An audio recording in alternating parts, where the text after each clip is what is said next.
আন্তরিক কৃতজ্ঞতা আপনার প্রতি এই জন্য আমি গর্বিত যে ঢাকা বিশ্ববিদ্যালয় মহসিন হলে আমরা একসাথে ছিলাম।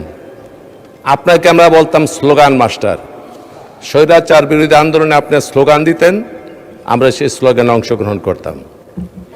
মাননীয় স্পিকার, সময় যা দিয়েছেন কথা বলা যাবে না বুঝতে পেরেছি, দয়া করে খেয়াল রাখবেন একটু। এবং এই ক্ষেত্রে আমি মাননীয় সংসদ নেতা মাননীয় প্রধানমন্ত্রী দৃষ্টি সহানুভূতিশীল একটু দৃষ্টি দেওয়ার জন্য অনুরোধ করছি। মাননীয় স্পিকার, 1971 সন এর সাথে জিয়াউর রহমান জড়িত, 1975 সন জিয়াউর রহমান জড়িত, 1990 সন বেগম খালেদা জিয়া জড়িত, 2024 সন আজকের প্রধানমন্ত্রী সংসদ নেতা জড়িত। অনেক ব্যাখ্যা রয়েছে। এই প্রত্যেকটা রাজনৈতিক পরিমণ্ডলে রাজনীতির বাঁকের সাথে বিপরীতমুখী দ্বান্দ্বিক রাজনীতির জটিল সমীকরণের একটা সম্পর্ক রয়েছে। এই জটিল সমীকরণের সমাধান হয়েছিল জিয়া পরিবার এবং বাংলাদেশ জাতীয়তাবাদী দলের হাত ধরে। অতএব সংক্ষেপে যদি বলতে হয়, সামগ্রিকভাবে সমষ্টিগতভাবে জিয়া পরিবারের কাছে, বিএনপির কাছে গোটা জাতি, আমি ব্যক্তিগতভাবে এই সংসদ কৃতজ্ঞতা ভাষায় আবদ্ধ থাকার কথা। কারণ এই বাংলাদেশের ইতিহাস থেকে জিয়া পরিবারের ইতিহাসকে যদি কেউ বিচ্ছিন্ন করে দেখার, খণ্ডিত করে দেখার চিন্তা করে, তাহলে সেই কথাই মনে করিয়ে দেয়। একটি কথা আছে, রাজনীতি থেকে যদি ধর্মকে বাদ দেওয়া হয় তাহলে কেবলমাত্র চেঙ্গিসের রাজত্বই কায়েম হয়। আর বাংলাদেশের ইতিহাস থেকে জিয়া পরিবারের বিএনপির রাজনীতি যদি বিচ্ছিন্ন করা হয় তাহলে সেই ইতিহাস হয়ে পড়ে অন্তঃসারশূন্য, সারশূন্য, ম্লান হয়ে যায়, কলুষিত হয়ে যায়। অতএব আমি আলাদা করে মহান রাষ্ট্রনায়ক জিয়াউর রহমানকে অভিনন্দন জানানো, বেগম খালেদা জিয়ার প্রতি কৃতজ্ঞতা পোষণ করা এবং আজকের যিনি জনগণের ভালোবাসার অর্ঘ্যমালায় গলায় পড়ে ভোটের মাধ্যমে যিনি এই সংসদকে অলঙ্কৃত করেছেন, সেই মহান নেতা মাননীয় প্রধানমন্ত্রীর আলাদা কোনো প্রশংসা করতে চাই না। কারণ এই প্রশংসার সাথে কোনো ব্যক্তিগত ব্যক্তি অথবা গোষ্ঠী জড়িত নয়, সমগ্র জাতি গোষ্ঠীর অহংকার এর সাথে সম্পৃক্ত। মাননীয় স্পিকার, জুলাই সনদ নিয়ে অনেক কথাবার্তা শুনলাম, অনেক কিছু শুনলাম, অনেক কিছু দেখলাম। আমরাও এক সময় স্বৈরাচার বিরোধী আন্দোলনে যথেষ্ট ভূমিকা রাখার সুযোগ আমাদের হয়েছিল। তখন ফেসবুক ছিল না, এই সমস্ত ইউটিউব ছিল না, যার জন্য এই ইতিহাসগুলি ধারণ করা হয় নাই। তবে জুলাই সনদটা কোনো কথামালার রাজনীতি নয়, অথবা কোনো শব্দ চয়ন অথবা শব্দের সমাহার নয়। এটি বাস্তব ধর্মিত একটি ব্যবস্থা, যেটি নিয়ে সেমিকলন, দাড়ি, কমা নিয়ে আমার বিরোধী দলের অনেক সংসদ সদস্য অনেক ধরনের কথাবার্তা বলেছেন। আর আমাদের এখান থেকে বলা হয়েছে জুলাই সনদের মধ্যে মানুষের স্বার্থ জড়িত, আকাঙ্ক্ষা জড়িত, রক্তের আখরে লেখা দাবি জড়িত। অতএব সেই দাবি পূরণ করতে হলে একটা পদ্ধতিগতভাবে এটির সমাধান করার দরকার। যেই কথাটি মাননীয় স্বরাষ্ট্রমন্ত্রী বলেছেন, আইনমন্ত্রী বলেছেন, অনেক সংসদ সদস্য বলেছেন, এটি এই জুলাই সনদকে বাস্তবায়নের জন্য পদ্ধতি নিয়ে আলোচনা করা দরকার। এই প্রসঙ্গে আরেকটি কথা আমি সংক্ষেপে বলতে চাই, যেহেতু সময় কম। পণ্ডিত জওহরলাল নেহেরু একটি কথা বলেছিলেন যে পাশ্চাত্য শাসন ব্যবস্থার সাথে আমাদের ভারতীয় শাসন ব্যবস্থার পার্থক্য হচ্ছে এই, ওদের শাসন ব্যবস্থা পদ্ধতি নির্ভর আর আমাদের শাসন ব্যবস্থা কান কথা নির্ভর। তো আমাদের বিরোধী দলের সদস্য যারা রয়েছেন, ওয়াকআউটের পূর্বে, পরে, কারণে, অকারণে দেখি কান কথা বলেন, কান কথা বলার পরে ফিসফিস করে বলার পরে কোনো সময় ওয়াকআউট করেন, কোনো সময় বোধে তর্ক করেন। এই প্রত্যেকটি কান কথা নির্ভর। কাজে বাস্তবতে আসুন, সমস্যার সমাধানের দিকে যাই, যাতে মানুষের আকাঙ্ক্ষার পরিপন্থী আমরা কোনো কাজ না করি, সেই জন্য লক্ষ্য রাখব। মাননীয় স্পিকার, মাননীয় প্রধানমন্ত্রী সেই জুলাই সনদ মানুষের কল্যাণের জন্য, দেশ গঠনের জন্য কতগুলি স্টেপ নিচ্ছেন, কতগুলি কদম নিচ্ছেন, কতগুলি পদক্ষেপ গ্রহণ করেছেন। এই পদক্ষেপগুলি কি আপনারা জানেন? সেইগুলি কি? ফ্যামিলি কার্ড, কৃষক কার্ড, খেলোয়াড়দের প্রণোদনা দেওয়া, চাকরির বয়সসীমা 32 বছর করা, তারপরে আপনার খাল খনন কর্মসূচি, বৃক্ষরোপণ কর্মসূচি, এবং সবচেয়ে বড় কথা শালীনতা, ভদ্রতা বজায় রেখে রাজনীতির ইতিহাসে একটা গুণগত পরিবর্তন আনার জন্য প্রধানমন্ত্রী হওয়ার আগে নিশ্চিত হয়েছেন যে সংখ্যাগরিষ্ঠতার বদৌলতে উনি প্রধানমন্ত্রী হবেন। তারপরও বিপরীতমুখী রাজনৈতিক দলের সাথে উনি দেখা করেছেন বাড়ি থেকে। এটা সৌজন্যতাবোধ, এটা কার্টেসি। এবং আর একটি কথা ক্ষুদ্র মনে হতে পারে, যেমন একজন মাথার টুপি পরে গেল সিকিউরিটির, উনি তুলে দিলেন, এটা খুব ক্ষুদ্র মনে হতে পারে। ট্রাফিক সিগন্যালে দাঁড়িয়ে গেছেন, এটা অনেক আপাত দৃষ্টিতে ক্ষুদ্র মনে হতে পারে, কিন্তু এই কোনোটা ঘটনায় ক্ষুদ্র নয়।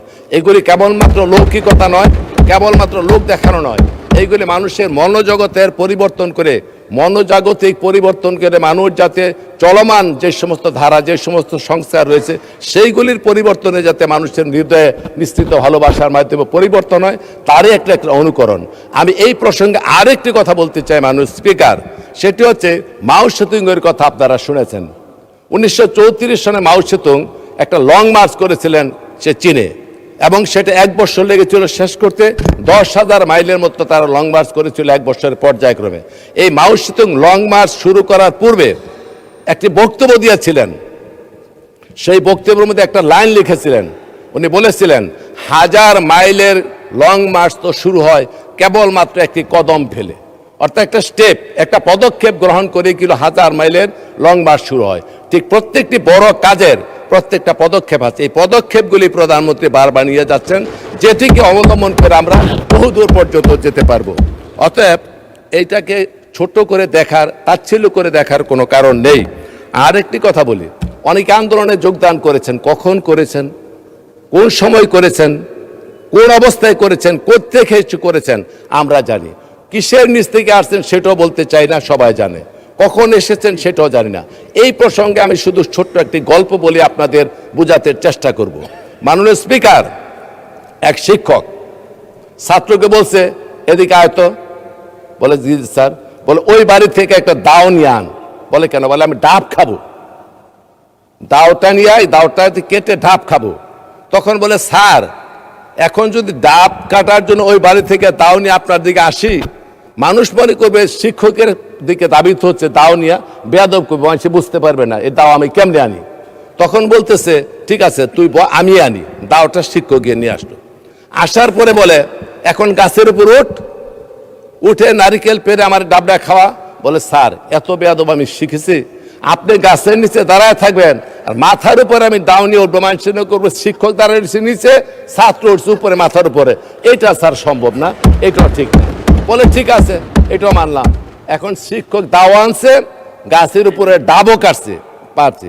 এইবার বলে কি ডাবরা কাইটা খা। এখন বলতেছে স্যার কয়বার বেয়াদবি করে, দুইবার দুইটা কথা রক্ষা করে নেয়, এইবার ডাবডা নেনে ছাত্র কাইটা ডাবডা খেয়ে ফেলছে। এখন ওই সম্মান দেখাইতে গিয়ে যখন খালেদা জিয়াকে বন্দি করে, তারেক রহমানকে বিদেশে প্রেরণ করা হয়, হাজার হাজার লোককে খুন করা হয়, ইলিয়াস আলী উদাও হয়ে যায়, চৌধুরী আলম উদাও হয়ে যায়, জাকির উদাও হয়ে যায়, সুমন উদাও হয়ে যায়, এই সমস্ত আন্দোলন সংগ্রামের সময় যখন হত্যাকাণ্ড সংগৃহীত হয়, সেই বাইদের কিন্তু তেমন একটা অঙ্গন আমরা দেখা পাই নাই। কাজে হাজারো রক্তের বিনিময়ে ধারাবাহিক আন্দোলনের 16-17 বছর যা চললো, তার একেবারে শেষ এসে ওই ডাব কাটার মতো সুযোগ বুঝে আপনারা এইখানে অংশগ্রহণ করেছেন। এইখানে অংশগ্রহণ করে এই আন্দোলনকে কুক্ষিগত করার জন্য প্রতিদিনই সংসদে মাননীয় স্পিকার করে একটা কথা বলে, সনদ নিয়ে কথা বলেন। সনদও বুঝি, ব্যাখ্যাও বুঝি, সংস্কারও বুঝি, সংশোধনও বুঝি, কিছু বুঝার কিন্তু বাকি নাই। অতএব মানুষকে বুঝতে দেন, সঠিক পথে আসেন, ধারাবাহিকভাবে কর্মসূচি পালন করার চেষ্টা করি। শৈবাল দিগিরে বলে উচ্চ করে শের, লিখে রেখো এক বিন্দু দিলেম শিশির। আরে শিশিরের পাতা থেকে এক ফুটা ফালায়া দিগিরে বলে মনে রাখিস বেটা, অথচ পুরা শৈবালের অস্তিত্ব নির্ভর করতেছে গোটা পানির উপরে। অথচ তারা ওই শিশির বিন্দুর মতো সর্বশেষ যোগদান করে এখন বিভিন্ন চিৎকার করছেন। এগুলি করার দরকার নেই, ভালোভাবে আছেন, সুন্দর করে আছেন মাননীয় স্পিকার। উভয়ে মিলে এসে দেশকে গড়ে তুলতে চাই, সেই সহযোগিতা আপনাদের কাছে কামনা করি। হঠাৎ করে ওয়ার্কআউট, হঠাৎ করে এদিক এদিক তাকানো, কান কথা, এগুলি বাদ দিয়ে মানুষের কল্যাণে আমরা সকলে কাজ করতে চাই। মাননীয় স্পিকার, একটি কথা বলি কি, একটা প্রবাদ আছে যে দুটো জিনিস মানুষের শেখানো যায় না, এর একটি হচ্ছে সিঙ্গিং ভয়েস, আর একটি হচ্ছে ম্যানার, গানের সুর আর বিনয়। এই দুটি মানুষকে শেখানো যায় না, এটা ধারাবাহিকভাবে চলে। জি, 4 মিনিট সময় বৃদ্ধি করেন দয়া করে, মাননীয় সদস্য। 4 মিনিট পেলেন। আপনি দয়া করে একটু বাড়ান। 4 মিনিটে হবে না মাননীয় স্পিকার। ফজলুল হক মিলন বুঝতে হবে, ফজলুল হক মিলন এটা না, তা ঠিক আছে, আমরা উনি তো অনেক আগে থেকে চমৎকার বক্তব্য রাখেন, এই কারণে 4 মিনিট দেওয়া হলো। মাননীয় স্পিকার, আর একটি কথা বলি, এই সংসদ অত্যন্ত পবিত্র সংসদ, অনেক রক্তের বিনিময়ে গঠিত এই সংসদ। এটা সৌন্দর্য, মাহাত্ম্য, এটা আভিজাত্য অনেক বেশি। আমরা এখানে বসে সবকিছু সমাধান করতে চাই। সেই প্রসঙ্গে তাজমহলের সৌন্দর্য দেখে ফার্সি কবি ওমর খৈয়াম বলেছিলেন, আগার ফিরদাউস বারোই জামিন হামিন আস্তত হামিন আস্তত হামিন আস্তত। পৃথিবীতে যদি কোথাও স্বর্গ থাকে তবে তা এখানে, তবে তা এখানে, তবে তা এখানে। আমিও বলি, মানুষের কল্যাণের জন্য, জাতির গঠনের জন্য, মানুষের আশা আকাঙ্ক্ষা পূরণের জন্য যদি সবচেয়ে সুন্দর জায়গা থাকে এই সংসদ, এই সংসদ, এই সংসদ। আমরা শত শহীদের রক্তের বিনিময়ে, আজকে আমাদের মা বোনের কান্নার বিনিময়ে দেশনেত্রী বেগম খালেদা জিয়া মাননীয় স্পিকার কারারুদ্ধ হয়েছেন, নির্যাতন ভোগ করেছেন, আপসের নেত্রী হয়েছেন, আজকে সবুজ চত্বরে চিরনিদ্রায় শায়িত। সেই নেত্রী আমাদের কাছে আশীর্বাদ রেখে গিয়েছেন। সেই নেত্রী এই দেশের জন্য, গণতন্ত্রের জন্য সংগ্রাম করেছেন, মানুষের কল্যাণের জন্য জীবন বিসর্জন দিয়েছেন। সবচেয়ে ধৈর্য ধারণ করে উনি সর্বশেষ বলেছেন ঐক্য এবং মানুষের কল্যাণের জন্য মিলেমিশে কাজ করার জন্য। অতএব এই সংসদকে আমরা যাতে কার্যকরী করি। মাননীয় স্পিকার, আপনার কথা আমি ভালো করে জানি।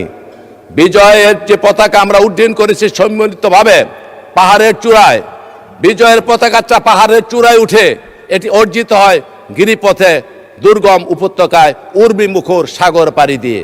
অতএব এই সমস্ত প্রতিকূল অবস্থা এবং ত্যাগের বিনিময়ে উদ্ভাসিত হয়ে যে ঐক্য রচনা করেছি, যে ঐক্যের পিরামিড রচিত হয়েছে, কোনো ধরনের আক্রমণ, কোনো ধরনের সমালোচনা, কোনো ধরনের কান কথা, কোনো ধরনের সংকীর্ণ মানসিকতা নিয়ে যাতে কোনো বিষাক্ত তীর সেই ঐক্যের পিরামিডের মধ্যে আঘাত না করে, এই জন্য সকলের প্রতি আহ্বান জানাবো।